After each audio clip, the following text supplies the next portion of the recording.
नमस्कार दोस्तों, हमारे YouTube चैनल कंप्लायंस मॉन्क पे आपका स्वागत है।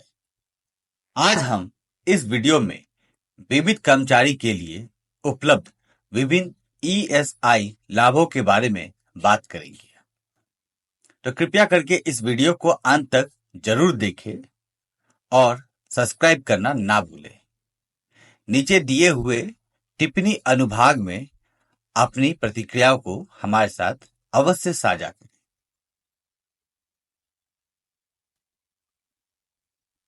आज ईएसआईसी दुनिया का सबसे बड़ा स्वास्थ्य सेवा प्रदाताओं में से एक है। इसके साथ साथ ईएसआईसी बीमाकर्ता के अलावा एक सेवा प्रदाता भी है। अधिनियम का उद्देश्य बीमित कर्मचारियों को बीमारी, मैटरनिटी, एम्प्लॉयमेंट इंजरी के मामले में कुछ लाभ प्रदान करना और उनके संबंध में कुछ अन्य मामलों के लिए प्रावधान करना है। ईएसआईसी के चैप्टर 5 में ईएसआईसी एम्प्लॉयज जो है इंश्योरेंस एम्प्लॉय या बीमित व्यक्ति जो है उन्हें ये सारे डिफरेंट बेनिफिट्स मिलते हैं। Medical benefit, sickness benefit, maternity benefit, disablement benefit, dependent benefit, funeral benefit, confinement expenses, vocational rehabilitation, physical rehabilitations, unemployment benefit। अब आइए इनके बारे में हम डिटेल में चर्चा करते हैं। ईएसआईसी ऑर्गेनाइजेशन की सबसे सुंदर बात यही है कि ये ना केवल एक कॉर्पोरेशन है जो एम्प्लॉय को एक इंश्योरेंस एक्ट में या एक इंश्योरेंस फैसिलिटी में कवर करता है, बल्कि साथ ही साथ वो बेनिफिट भी प्रोवाइड करता है, यानी सर्विसेज भी देता है। जैसे कि ईएसआईसी के हॉस्पिटल हो गए, मेडिकल्स रिसर्च सेंटर भी है, उनके अपने आईपी है, डिस्पेंसरीज है, डॉक्टर्स है, और एम्प्लॉय ये सारे बेनिफिट ले सकता है। इसके साथ ही साथ ईएसआईसी की दूसरी जो सुंदर बात यह है कि इसके जो बेनिफिट्स है वो एम्प्लॉय को डे 1 से मिलना स्टार्ट होता है, और जैसे जैसे उसकी मैच्योरिटी बढ़ती है, उसके ड्यूरेशन ऑफ सर्विसेज की जो लॉन्गेविटी बढ़ती है, डिफरेंट बेनिफिट्स उसके अकाउंट में, उसके खाते में जुड़ते चले जाता है। यहाँ हम चैप्टर 5 में जो वेरियस बेनिफिट अंडर ईएसआईसी हम डिस्कस कर रहे हैं, इसमें सबसे पहले हम देखेंगे मेडिकल बेनिफिट। मेडिकल बेनिफिट एक ईएसआईसी एम्प्लॉय जो बीमित करता है उसे डे 1 से मिलना स्टार्ट हो जाता है, और यह फैसिलिटी मात्र उस इंश्योर पर्सन, उस बीमित करता एम्प्लॉय तक लिमिट नहीं रहता है, बकायदा यह उसके परिवार को भी मिलता है।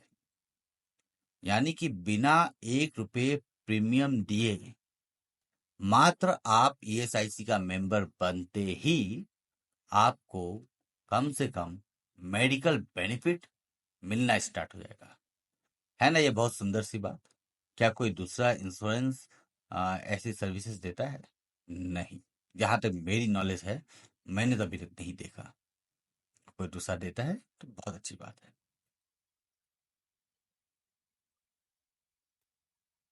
ईएसआईसी एक्ट पे ये जो मेडिकल बेनिफिट प्रोवाइड करते हैं अंडर ईएसआईसी, इसमें रिटायरमेंट्स के लिए भी बेनिफिट है।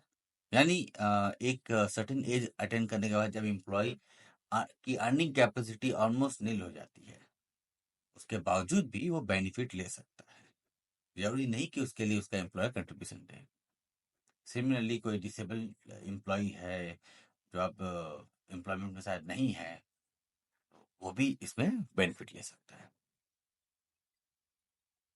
तो एक विस्तार में हम मेडिकल बेनिफिट को समझते हैं कि किस किस टाइप के medical system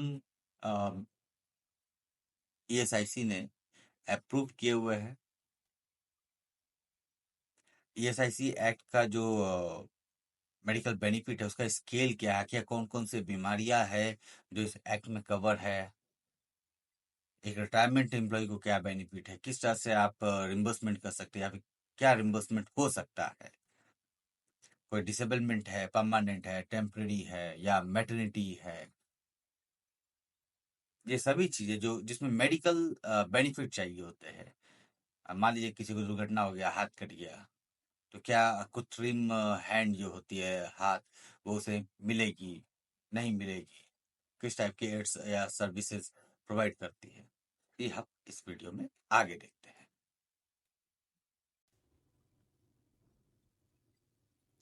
generally medical benefit जो है एलोपैथिक प्रणाली से दी जाती है, लेकिन जहां बड़ी संख्या में कर्मचारी एलोपैथिक के अलावा भारतीय चिकित्सा प्रणाली और होम्योपैथी यानी कि ISMNH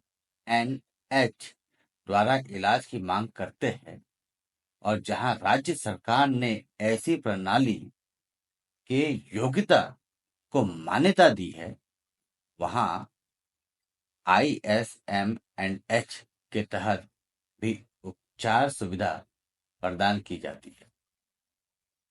उपचार की विभिन्न ISMNH प्रणाली प्रचलित जो है आज की तारीख में, वह है आयुर्वेदिक, यूनानी, सिद्ध, योग चिकित्सक या होम्योपैथी। तो यानी कि ईएसआईसी ना केवल मेडिकल फैसिलिटी एज पर दी एलोपैथी देती है, वो होम्योपैथी, आयुर्वेदिक, योगी ट्रीटमेंट, इस टाइप के भी मेडिकल बेनिफिट एक इंश्योर पर्सन को प्रोवाइड करती है। कवरेज है वो कहाँ तक है और किस किस एरिया को ये अट्रैक्ट करती है, इसे हम दो भाग में समझने की कोशिश करते हैं। एक वह जो आईपी है यानी इंश्योर्ड पर्सन है, और दूसरा जो फैमिली मेंबर है उस इंश्योर्ड पर्सन का, आखिरकार क्या क्या बेनिफिट्स अन्य मेडिकल टर्म्स में इनको प्रोवाइड होती है।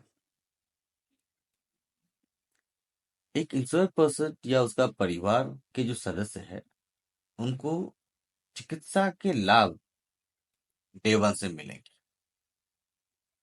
एक आईपी और या उसके परिवार के किसी सदस्य को निर्धारित सेवाएं के अलावा चिकित्सा सेवाओं का दावा करने का अधिकार नहीं है, जो रिस्पेक्टिव स्टेट के मेडिकल रूल में, मेडिकल बेनिफिट रूल में प्रिस्क्राइब किया गया है स्टेट के द्वारा अंडर सेक्शन 57 एंड 58 सब क्लोज 1 एंड सब close 3 of this particular act में स्टेट गवर्नमेंट ने एक स्टेट मेडिकल बेनिफिट रूल्स के अंदर प्रिस्क्राइब करते हैं कि ईएसआईसी के आईपी को या उनके फैमिली मेंबर्स को ये बेनिफिट्स अंदर मिलेंगे मेडिकल्स के।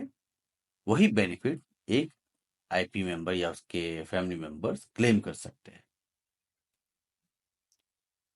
जो भी लाभार्थी है, उनको एक उचित चिकित्सा, शल्य चिकित्सा एवं ऑप्थेटिक ट्रीटमेंट कंप्लीटली प्रोवाइड किया जाएगा। इसमें कोई डिसएग्रीमेंट नहीं होगा कि वो सिर्फ आईपी वाले को मिलेगा, उसके फैमिली मेंबर्स को नहीं। नहीं, ये जो मेडिकल है, सर्जिकल है या ऑप्थेटिक ट्रीटमेंट है, that will be provided to all the beneficiaries who are entitled for this reasonable medical, surgical and obstetric treatment. एक insured person जो है, he is always entitled to avail the treatment from ESIC dispensary, hospital, diagnostic center या फिर कोई भी अन्य recognised institution.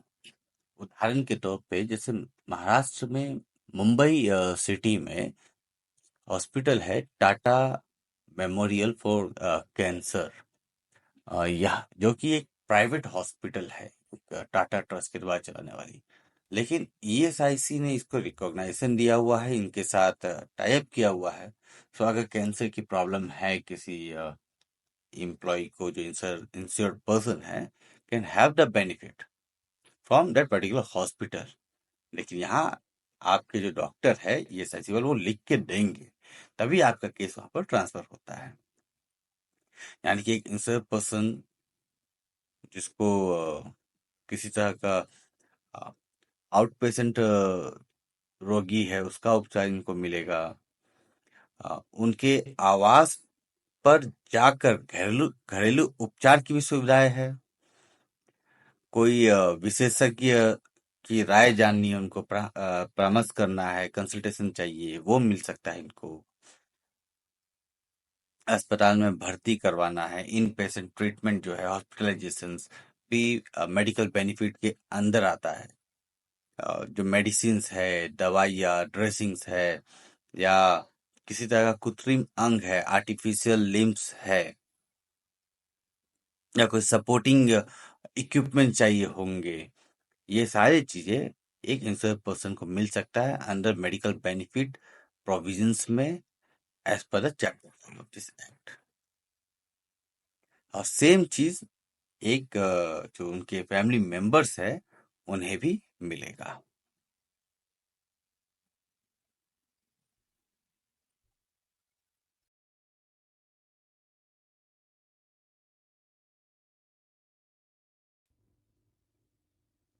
आइए अब देखते हैं medical benefit to retired insured person and permanent disabled insured person. Only on the payment of rupees 10 per month and approximately 120 rupees in a year in advance, these retired employees and the permanent disabled insured person can continue with their medical benefit, which is as per the provision mentioned under section 56. जैसा कि मैंने आपको कहा, section 56 के तहत ये जो retired employ है या फिर कोई परमानेंट डिसेबल्ड एम्प्लॉय है, जो ईएसआईसी में कवर था, मात्र 10 रुपया प्रति माह यानी 120 रुपये एक साल का एडवांस में पे करके अपना ईएसआईसी के अंदर जो मेडिकल बेनिफिट मिलता है उसको कंटिन्यू रख।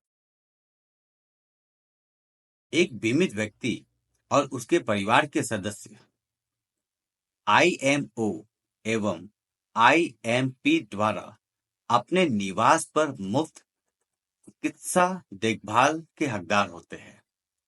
जब कोई रोगी की स्थिति ऐसी हो कि उससे डिस्पेंसरी या क्लिनिक में आने की उम्मीद नहीं की जा सकती है, तब उसे राज्य सरकार या फिर ईएसआईसी के द्वारा मुफ्त देखभाल के लिए चिकित्सक को उसके पास भेजा जाता है फॉर मेडिकल अटेंडेंस। इस घरेलू दौरे के लिए इन मेडिकल अटेंडेंट को ट्रैवलिंग अलाउंसेस भी मिलती है, जिसको कन्वेंस अलाउंस कहते हैं। और ये जो भी विजिट करेंगे, ये अपना एक सिकनेस एब्सेंटिज्म एंड रिकॉर्डिंग करके इनका एक रजिस्टर होता है, जिसमें ये रिकॉर्ड करते हैं, मेंटेन करते हैं अपने हर एक घरेलू विजिट को लेकर। यानी अगर एक बीमित व्यक्ति या उसका परिवार का सदस्य due to his poor health किसी कारणवश वह क्लिनिक पे या डिस्पेंसरी पे नहीं जा सकता है, तो उसे उसके लिए भी चिंता नहीं करना है। गवर्नमेंट जो है ईएसआईसी की फैसिलिटी, मेडिकल बेनिफिट जो है, जो या फिर चेकअप जो है, वो उनके घर पे ही वो प्रोवाइड करवाती है।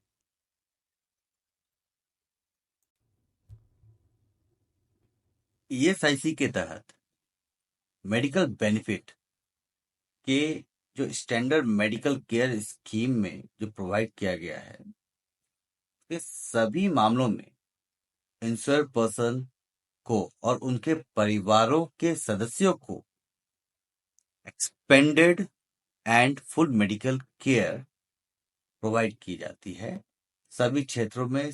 और इसके लिए जो विशेषज्ञों की जो राय ली जाती है, परामर्श के हिसाब से ही, उनके कंसल्टेशन के हिसाब से ही उनको सारे बेनिफिट दिए जाते हैं। ईएसआईसी के तहत जो मेडिकल केयर है, उसका एक मानक स्कीम है, ओके, एक स्टैंडर्ड स्कीम है, जो सभी मामलों में इंश्योर पर्सन और उनके परिवार वालों को बेनिफिट देता है। आप एक कंप्लीट लिस्ट देख सकते हैं मेरे स्क्रीन पे, जो कि जैसे कोई जेनरिक मेडिसिन किसी को चाहिए, जनरल सर्जरी हो गए, कैंसर हो गया, ऑब्स्ट्रिक एंड गायनोलॉजिकली जो चीजें हैं, pathology, paediatrics, eye, ear, nose, throat diseases, skin, STD, radiology, dental, cardiology, neurology, ये सारे एक लिस्ट है, करीबन 28, जो कि एक इंश्योर पर्सन या उसके फैमिली मेंबर्स को इसके रिगार्डिंग जो मेडिकल केयर है वो मिलता है।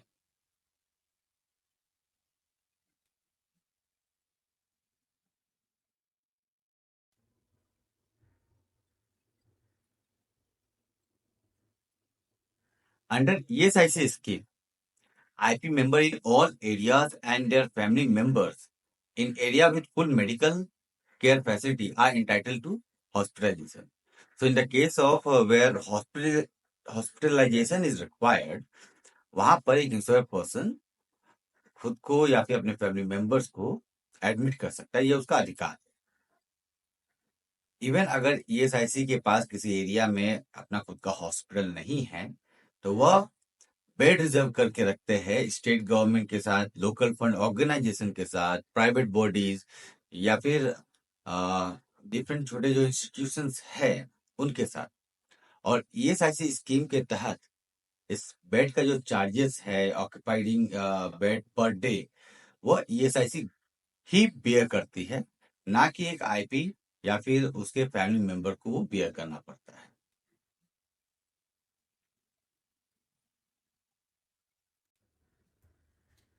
ईएसआईसी स्कीम के तहत हॉस्पिटलाइजेशन का ही फैसिलिटी उपलब्ध होता है। इसमें जो इंश्योरेंस पर्सन है या उसके फैमिली मेंबर्स है, उनको full medical care facility for hospitalization in patient treatment की फैसिलिटी प्रोवाइड की जाती है। अगर कहीं ईएसआईसी हॉस्पिटल नहीं है, तो वहां पर ईएसआईसी ऑर्गेनाइजेशन, स्टेट गवर्नमेंट के हॉस्पिटल हो गए, लोकल फंड ऑर्गेनाइजेशंस के जो हॉस्पिटल बॉडीज है या प्राइवेट बॉडीज है या प्राइवेट इंस्टीट्यूशंस है, उनके साथ टाई अप करते हैं। वो वहां पर कुछ बेड रिजर्व करके रखते हैं फॉर ईएसआईसी हॉस्पिटलाइजेशन फैसिलिटी। इसके साथ साथ हॉस्पिटल की बेड कैपेसिटी के हिसाब से ईएसआईसी ने एक स्टैंडर्ड प्रोविजन प्रिस्क्राइब करके रखा है कि अगर 10 बेड होंगे तो 10 बेड के लिए कितने नंबर ऑफ स्टाफ होने चाहिए, क्या क्या वहां पर नेसेसरी ड्रग्स एंड ड्रेसिंग के मटेरियल्स होने चाहिए। आप मेरी स्क्रीन में देख सकते हैं कि यहाँ पर डिफरेंट कैटेगरीज और ईएसआईसी ड्रग फॉर्मुलरी 1998 के हिसाब से list of medicine for emergency kit, या फिर लिस्ट ऑफ मेडिसिन जो कि किसी डिस्पेंसरी सर्विस एरिया में होना चाहिए, या फिर अप्रूव किए गए हैं किसी केमिस्ट या फिर वहाँ के लोकल डॉक्टर के द्वारा, वो सभी मेंशन है।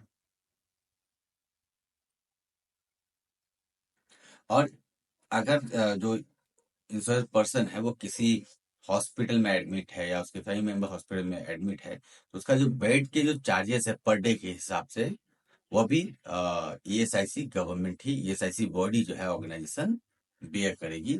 यहाँ किसी भी रूप में इंश्योरेंस पर्सन या फिर उसके फैमिली मेंबर को यह कॉस्ट नहीं उठाना है।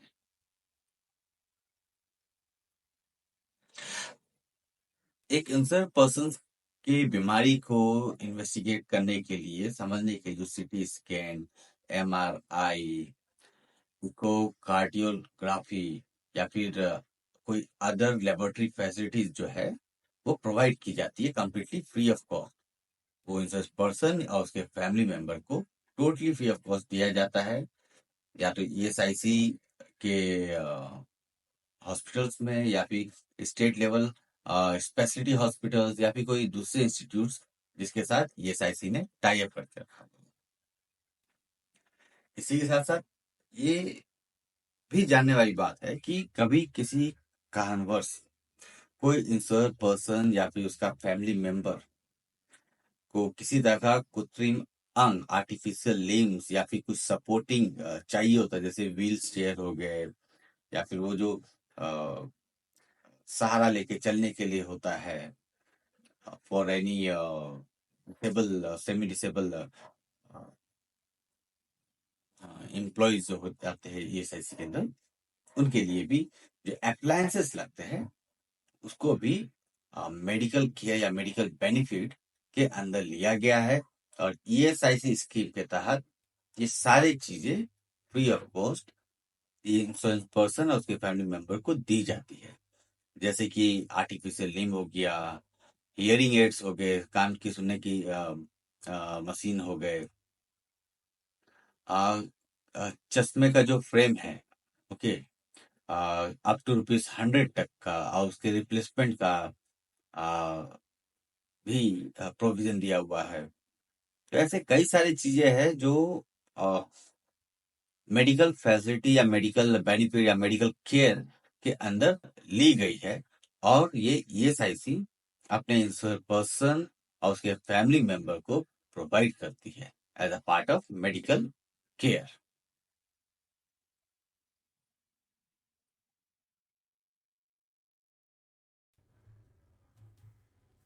आगे बढ़ने से पहले हम कुछ स्पेशल प्रोविजंस को भी देखेंगे, जिस जिससे हमें कुछ क्लैरिटी मिलेगी कि ईएसआईसी किस तरह से हमें प्रोटेक्ट भी करता है और कहाँ हमें प्रतिबंध भी लगाता है। अगर ईएसआईसी बेनिफिट किसी इंश्योर पर्सन ने कुछ फॉल्स स्टेटमेंट दे के दिया है तो वो एक इलीगल एक्ट होता है। सो कोई इंश्योर पर्सन अगर ईएसआईसी बेनिफिट चाहता है, उसको रिसीव करना है, तो उसके लिए अनिवार्य है कि वो कंप्लीट इंफॉर्मेशन ट्रूली प्रोवाइड करे। साथ ही साथ ईएसआईसी जो है एक आम इंश्योरेंस की तरह, ईएसआईसी एक्ट भी एक इंश्योर पर्सन को मना करता है कि आप अगर हमसे कोई बेनिफिट ले रहे हैं तो सिमिलर बेनिफिट आप किसी अन्य इंश्योरेंस से या किसी अन्य सोर्स से नहीं ले सकते।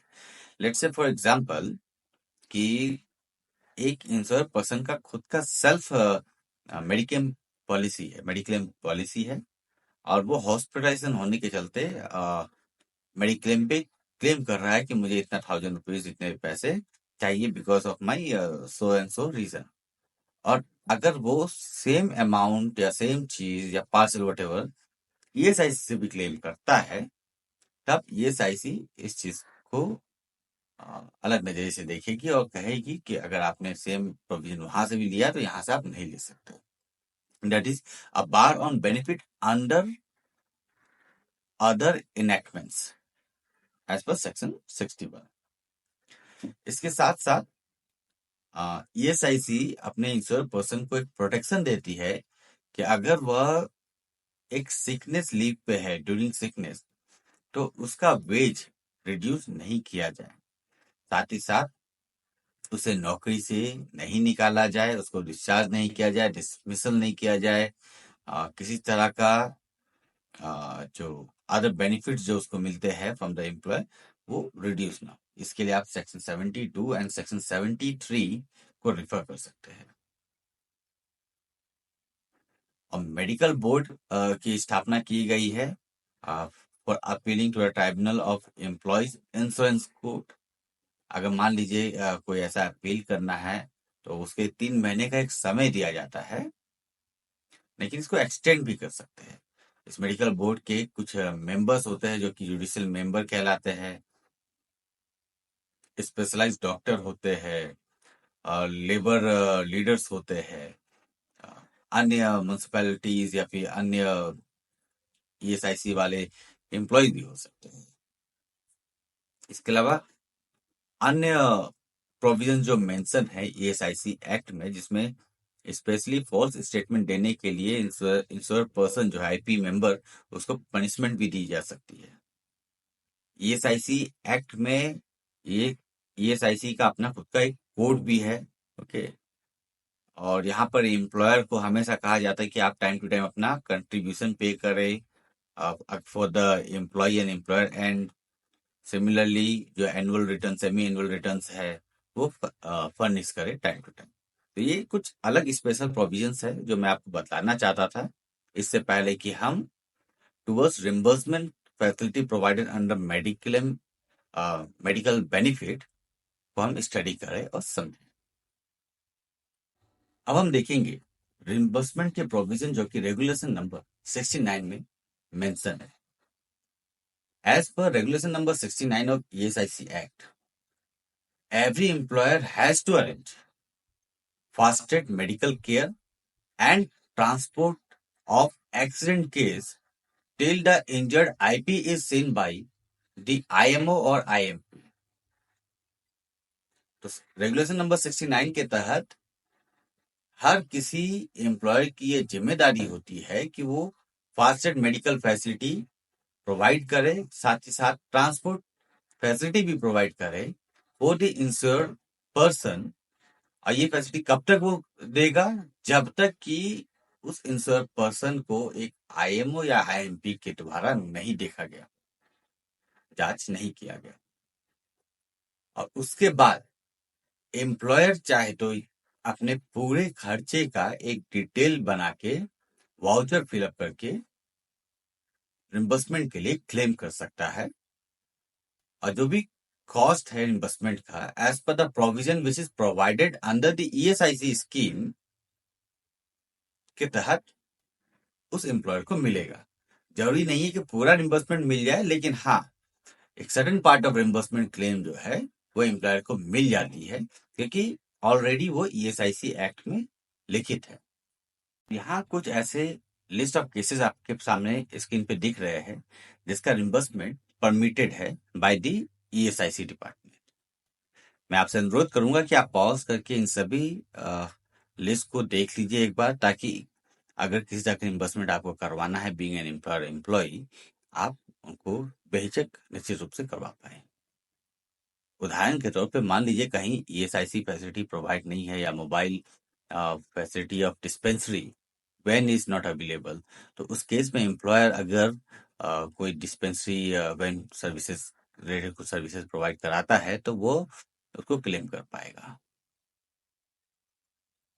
अगर मान लीजिए आईपी फैमिली मेंबर को कोई प्राइवेट ट्रीटमेंट की रिक्वायरमेंट है during the hour of ESIC dispensary और इमरजेंसी सेल सेंटर, और वो अनअवॉइडेबल सर्कमस्टेंसेस है, तो उस केस में भी आईपी और या फिर उसके फैमिली मेंबर ये फैसिलिटी ले सकते हैं, कहीं भी प्राइवेट ट्रीटमेंट ले सकते हैं और इसका वो क्लेम कर सकते हैं ईएसआईसी के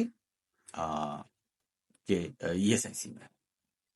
कुछ ऐसा मेडिसिन जो कि ईएसआईसी डिस्पेंसरी में नहीं है, which is been approve by the chemist of insure person, then those medicine अगर वो कहीं बाहर से लेते हैं तो उसका भी वो जो खर्चा उन्होंने किया है वो रिम्बर्समेंट क्लेम कर सकते हैं इन फ्रॉम द ईएसआईसी।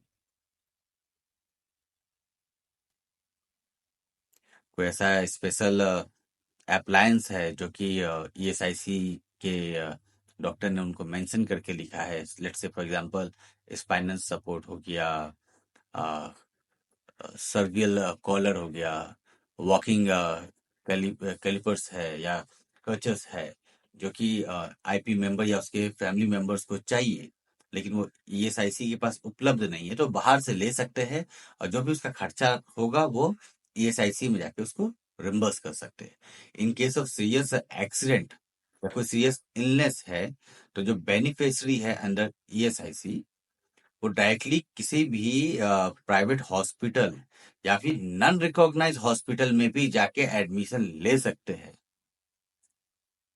और इसकी जो भी एक्सपेंसेस है वो ईएसआईसी से क्लेम हो सकता है। तो इसमें आपको चिंता करने वाली बात नहीं कि आपको मात्र ईएसआईसी हॉस्पिटल ही जाना पड़ेगा। ईएसआईसी के नॉर्म्स में ये भी फैसिलिटी दिया गया कि you can go to private facilities also and you can claim.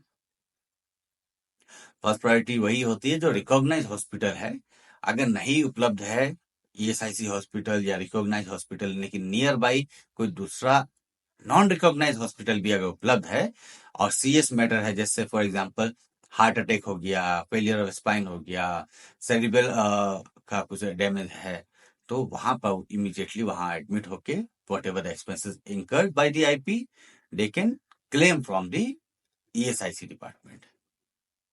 इसके अलावा कोई ऐसी इन्वेस्टिगेशंस करनी है, एमआरआई या फिर ब्लड ट्रांसफ्यूजन करवाना है कुछ, और इसकी फैसिलिटी समहाउ ईएसआईसी उस एरिया में नहीं दे पा रहा है, बट वो इंश्योर पर्सन है, ओके, तो ही और his family member can take from outside and again claim from the ESIC department. तो इसी तरह से ये जितने भी लिस्ट आप मेरे स्क्रीन पे देख रहे हैं, आप please go through that properly, आप पॉज करके प्रॉपरली इसको चेक कीजिए, बकायदा नोट डाउन कर लीजिए और अपने पास सेव कर लीजिए, क्योंकि ये समय समय पे काम आता है। सिकनेस बेनिफिट, जिस तरह से हमें मेडिकल बेनिफिट डे 1 से मिलता है, ठीक उसी तरह से सिकनेस बेनिफिट भी हमें मिलेगा, लेकिन वह डे 1 से नहीं मिलेगा। सिकनेस बेनिफिट एक कैश कंपोनेंट है जो कि इंश्योर पर्सन को मिलता है। ये एक्टिवेट तब होता है जब उसने मिनिमम 76 डेज ऑफ कंट्रीब्यूशन पे किया हो इन हिज लास्ट 6 मंथ, और इसकी एक लिमिटेशन है, ये अराउंड 70% ऑफ हिज वेज उसको मिलता है for up to 91 days in a year during the period of his certified sickness period. यहाँ जो सिकनेस पीरियड है उसके जो प्रिस्क्राइब सर्टिफिकेट है वो आप जान लीजिए, यह है फॉर्म नंबर 7, 8, 9 एंड 10। इन्हीं सिकनेस सर्टिफिकेट जो है, इसी के अवज में एक इंश्योर पर्सन को 70% of his average daily wage के रूप में इसको पे किया जाएगा up to 91 days in a maximum 2 consecutive benefit period, that is for 1 year. इसको क्वालिफाई करने के लिए, जैसा कि हमने आपको बतलाया, वो एक इंश्योरेंस मेंबर होना चाहिए, उसको not less than 78 days of service उसको प्रोवाइड करना है in his previous corresponding contribution period of 6 months.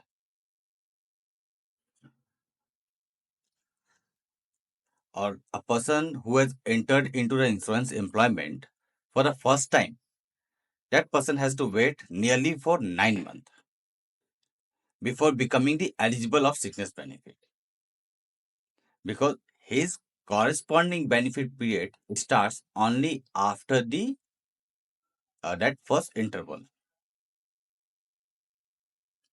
तो यहाँ ये छोटी सी जो डिफरेंस आ जाती है कि मेडिकल बेनिफिट और सिकनेस बेनिफिट में, यही है कि मेडिकल बेनिफिट डे 1 से स्टार्ट हो जाती है, ग्राउंड जीरो से, कंट्रीब्यूशन किया हो या नहीं किया हो। वैसे सिकनेस बेनिफिट के लिए एक न्यू एम्प्लॉय को कम से कम 9 मंथ के एवरेजली रुकना पड़ता है, वेर एग्जिस्टिंग एम्प्लॉय को प्रीवियसली ऑलरेडी 78 डेज का कम से कम कंट्रीब्यूशन पे करना होता है, ओके। और जो सिकनेस बेनिफिट है, actually not payable for first 2 days of the special of sickness, spell of sickness, okay, only in the case expected। तो वहां ये कुछ डिफरेंस आपको मिलेंगे। और जो फर्स्ट 2 days ऑफ ये जो सिकनेस पीरियड है, जिसके लिए ईएसआईसी बोलता है कि it will not provide a sickness benefit, इसको नॉर्मली कहते हैं वो वेटिंग पीरियड। तो इस वेटिंग पीरियड के लिए किसी तरह का सिकनेस बेनिफिट नहीं मिलता है। तो सिकनेस बेनिफिट को हम आगे चल के दो अन्य भागों में देखते हैं। पहला है एक्सटेंडेड सिकनेस बेनिफिट, जब उसकी जो इनिशियल फैसिलिटी जो प्रोवाइड की जाती है up to 91 days in a year to enjoy the sickness benefit for a certified sickness, वो अगर उसे नहीं मिल पाता है या फिर खत्म हो जाता है, तो उसमें कुछ प्रोविजंस दिए गए हैं। इसी के साथ साथ हम इनहेंस सिकनेस बेनिफिट भी देखते हैं, जो स्पेसिफिकली फॉर वेस्टोमी और ट्यूबटोमी के पॉइंट ऑफ व्यू से बनाया गया है, ओके। तो इनको हम देखते हैं, इसमें क्या क्या आते हैं। एक्सटेंडेड सिकनेस बेनिफिट के कैटेगरी में अराउंड 34 डिफरेंट डिजीजेस को मेंशन किया गया है इन 11 डिफरेंट ग्रुप। आप मेरी इस स्क्रीन में वो सभी 11 डिफरेंट ग्रुप्स के अंदर लिस्ट ऑफ 34 डिजीज को देख सकते हैं, जिसमें अगर कोई एम्प्लॉय समहाउ लॉन्ग टर्म सफर कर रहा है तो उसका जो सिकनेस बेनिफिट है यहाँ पर एक्सटेंड कर दिया जाता है। सो आईपी हुआ suffering from long term diseases and whose 91 days of sickness benefit got expired and still not fit for duty, तो उसे एक फाइनल सर्टिफिकेट प्रेजेंट किया जाता है और उसकी जो प्रोविजंस है for paying the sickness benefit has get extended for the next 3-year period. Okay, similarly enhance sickness benefit को भी हम देखेंगे। It was introduced 1st August 1976 as an incentive for the insurance person or insurance woman who undergoes with the vasectomy और ट्यूबोटॉमी जो female होती है, इनके जो इश्यूज हो जाते हैं due to maternity and other things. Okay, वहां पर भी इनको एक इनहैंस सिकनेस बेनिफिट मिलता है। ये जो इंश्योर पर्सन है हुआ eligible for ordinary sickness benefit are paid enhance up to 100% of everyday wages. So ये सही में बहुत ही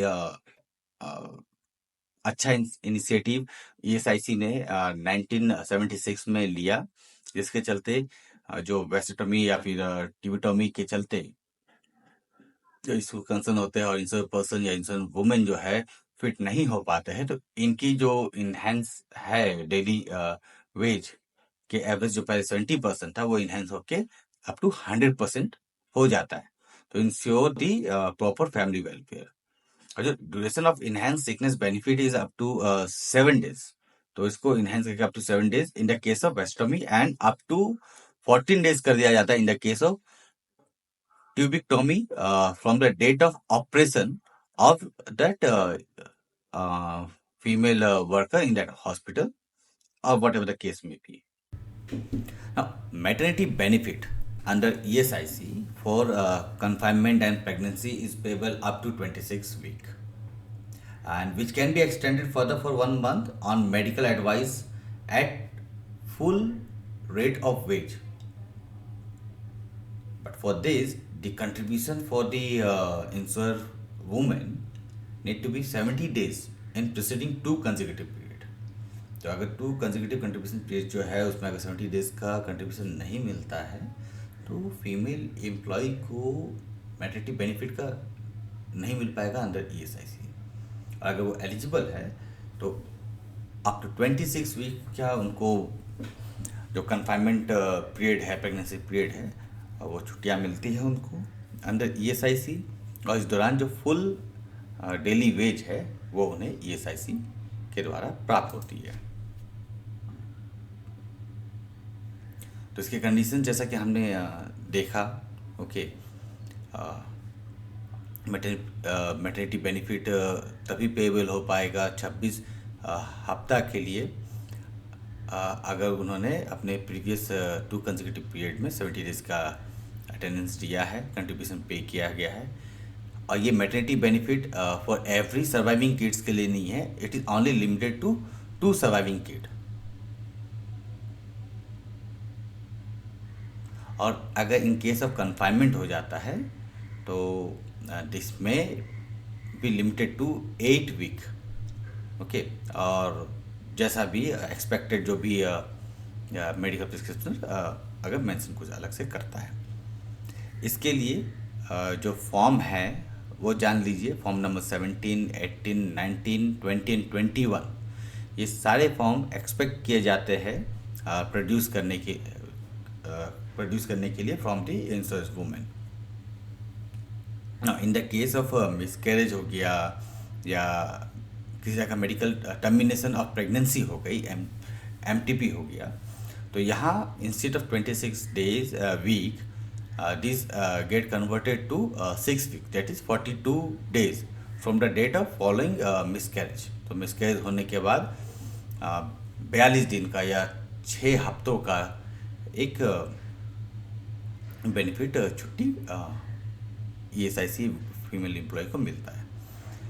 इवन कई बार देखा गया है कि ड्यू टू प्रेगनेंसी, कन्फाइनमेंट या प्री मेच्योर बर्थ के चलते सिकनेस अराइज होता है, तो उस केस में भी ये जो सिकनेस बेनिफिट है will get extend, but shall not get extend more than a 1 month, and only on the basis of form number 7, 8, 9 and 10 produced by the that sickness certificate that is received to the insured woman. In the event of death of the insured woman during that confinement, leaving behind child, the maternity benefit is payable to her nominee. For that, the nominee have to produce form number 24P, and maternity benefit rate is always paid at 100%. तो ये हमेशा याद रखने वाली बात है कि maternity की जो बेनिफिट रेट है वो 100% है। इसमें जिस तरह से मेडिकल बेनिफिट है, सिकनेस बेनिफिट है, उसी तरह से मैटरनिटी बेनिफिट में 100% वेज मिलता है। वेयर सिकनेस बेनिफिट में 70% to 80%, 100% in the special cases ही मिलता है, पर एनी मैटरनिटी केसेस में maternity benefit is always 100% of the women average daily veg.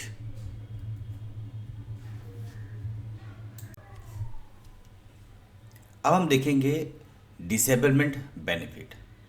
Disablement benefit को ईएसआईसी एक्ट में 2 डिफरेंट कैटेगरीज में डिस्ट्रीब्यूट किया गया है। एक है टीडीबी और दूसरा है पीडीबी।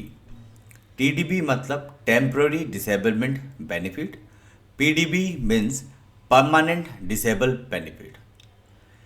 टीडीबी जो होता है फ्रॉम डे 1, वाइल एक एम्प्लॉय ईएसआईसी एक्ट में इंटर कर जाता है, respect of any payment made from employer और नॉट, मतलब उसका कोई कंट्रीब्यूशन जाए या नहीं जाए, any contribution in the case of employment injury has been bear by the ESIC. और टीडीबी में जो उसका मॉनेटरी बेनिफिट है that is up to 90% of wage payable as long as वह डिसेबल कंटिन्यू रहता है।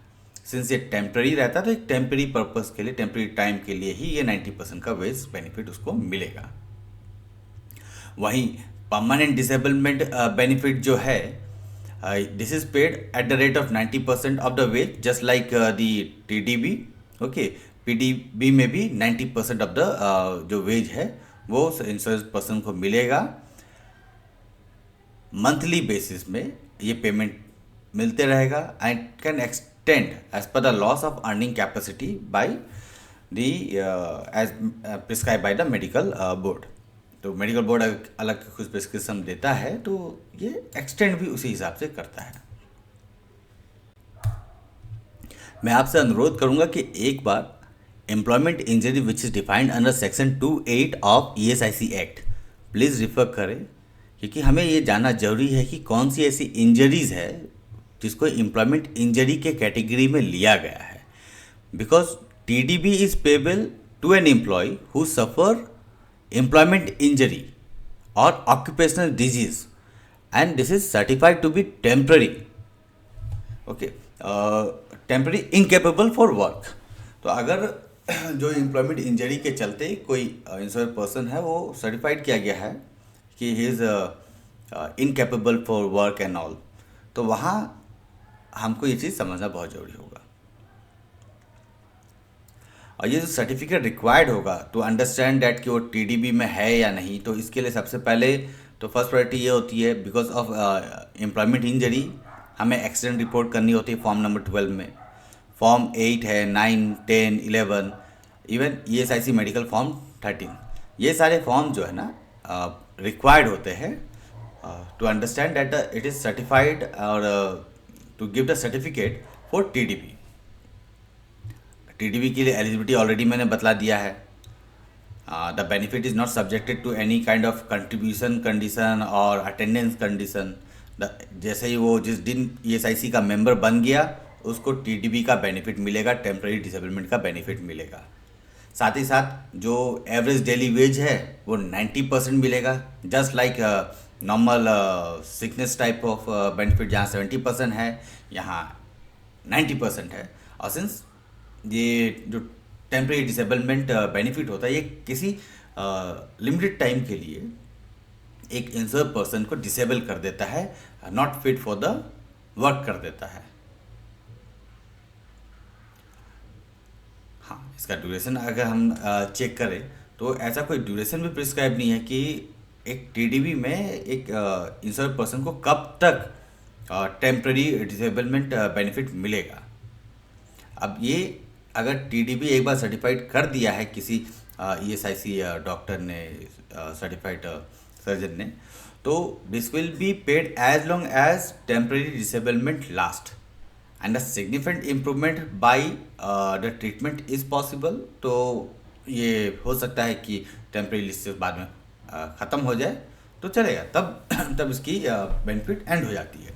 नहीं आइल्स ये जो बेनिफिट्स है it will remain continue till the time the person is under the category of TPT. Insurance व्यक्ति किसी कारणवश ड्यू टू एम्प्लॉयमेंट इंजरी हुआ या फिर ड्यू टू ऑक्यूपेशनल डिजीज हुए, इन दोनों के चलते परमानेंट डिसेबलमेंट से सफर कर रहा है, तो उसे ईएसआईसी परमानेंट डिसेबलमेंट बेनिफिट प्रदान करती है। आप ईएसआईसी एक्ट के शेड्यूल नंबर 4 में चेक करेंगे, वहां पर various percentage of benefit rate of PDB mention किया हुआ है। According to that only insured person को उसका बेनिफिट मिलता है। और ये सिंस लाइफ टाइम होता है, क्योंकि उसकी जो अर्निंग है वो लाइफ टाइम के लॉस हो जाती है, इसीलिए पीडीबी के केस में एक प्रॉपर जो शेड्यूल दिया हुआ है, second schedule of ESIC act, वो आप जरूर देखिए और इसे जानिए कि वो उसमें क्या रेट्स है। अगर आप चेक करोगे तो आप निश्चित रूप में ये पाइएगा कि जो मैक्सिमम रेट ऑफ पीडीबी है is always equal to the rate of TDB. और ये PDB amount keeps on revising by the ESIC time to time, क्योंकि वो इन्फ्लेशन के चलते इसमें एडजस्टमेंट करना जरूरी होता है। बेनिफिट जिस तरह से प्रोविडेंट फंड में पेंशन मिलता है, ठीक उसी तरह से ईएसआईसी भी डिपेंडेंट बेनिफिट देती है। ऐसे मामले जहां ड्यू टू एम्प्लॉयमेंट इंजरी या ऑक्यूपेशनल डिजीज के चलते इंश्योर्ड पर्सन की मृत्यु हो जाती है, तब वहां मृत बीमित व्यक्ति के जो फैमिली मेंबर्स हैं उनको monthly 90% of wage as a dependence benefit के रूप में दिया जाता है। This 90% of wage can not be less than 1200 rupees per month with effect from 2012, but ये rate time to time change भी होता है। ऐसे मामलों में जहां एक आईपी की एम्प्लॉयमेंट इंजरी के परिणाम स्वरूप मृत्यु हो जाती है, उनके फैमिली मेंबर्स को as per the paragraph number 52 and subclause 2 of subclause 6 section 6A में जो प्रोविजंस दिए हैं उसमें बेनिफिट मिलता है। जिस तरह ईएसआईसी में मेडिकल बेनिफिट एक इंश्योर्ड पर्सन को डे 1 से प्राप्त होता है, ठीक उसी तरह फ्यूनरल एक्सपेंसेस भी उस व्यक्ति को मिलेगा जो इंश्योर्ड पर्सन व्यक्ति का अंतिम संस्कार करता है। और इसके लिए जरूरी नहीं है कि insured person during the life time किसी तरह का कंट्रीब्यूशन करे। मीन्स अगर सपोज किसी ने आज कंपनी में ज्वाइन किया कि कारणवश उस इंश्योरेंस पर्सन की ईएसआईसी में रजिस्ट्रेशन होने के बाद अगले दिन देहांत हो जाती है, तो उसका अंतिम संस्कार करने वाले व्यक्ति या परिवार को 15,000 रुपए का एक भुगतान, एक फ्यूनरल एक्सपेंसेस ईएसआईसी के द्वारा प्राप्त होता है। अगर ईएसआईसी कन्फाइनमेंट बेनिफिट नहीं प्रदान कर पा रही है किसी भी इंश्योरेंस व्यक्ति या इंश्योरेंस वुमेन को, तब उसका जो एक्सपेंसेस एक इंश्योरेंस वुमेन या इंश्योरेंस व्यक्ति का जो वाइफ है जो एक्सपेंसेस अकर होगा उस कन्फाइनमेंट एक्सपेंसेस को ईएसआईसी बेयर करेगी, वो उसे उठाएगी। अब आप मेरे स्क्रीन में दो और फैसिलिटीज देख रहे हैं जो कि ईएसआईसी के द्वारा प्रोवाइड की जाती है in addition to the all other benefits, which is this benefits are completely need based benefits, मतलब इसकी रिक्वायरमेंट है तभी दी जाएगी। जैसे कि वोकेशनल रिहैबिलिटाइजेशन और फिजिकल रिहैबिलिटाइजेशन। वोकेशनल रिहैबिलिटाइजेशन जो है वो permanently disabled insured person who is undergoing with VR training at VRS. तो यानी किसी टाइप का वीआर ट्रेनिंग और वीआरएस सेंटर है, तो इसके जो एक्सपेंसेस भी है फॉर रिहैबिलिटेशन और vocational training and all for insured person which is limited to permanent disable insured person only, के भी जो एक्सपेंसेस है वो ईएसआईसी बेयर करती है। और in the case of physical disablement due to employment injury, उसमें भी किसी टाइप का जो रिहैबिलिटाइजेशन ईएसआईसी करवाती है या रिकमेंड करती है, उसका भी एक्सपेंसेस राजीव गांधी श्रमिक कल्याण योजना के तहत किसी भी इंश्योर्ड पर्सन जिसने 2 साल की सर्विसेज दिए हैं उसे unemployment allowances which is equal to 50% of wage for maximum period up to 2 year during the life time मिलेगा।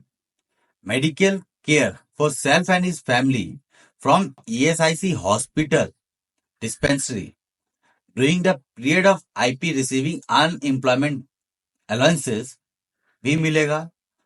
अगर किसी तरह का स्पेशल रिक्वायरमेंट है for vocational training to provide to upgrade skill, उसके जो एक्सपेंसेस है, फीस है, ट्रैवलिंग अलाउंसेस है, वो भी ईएसआईसी के द्वारा दिया जाएगा।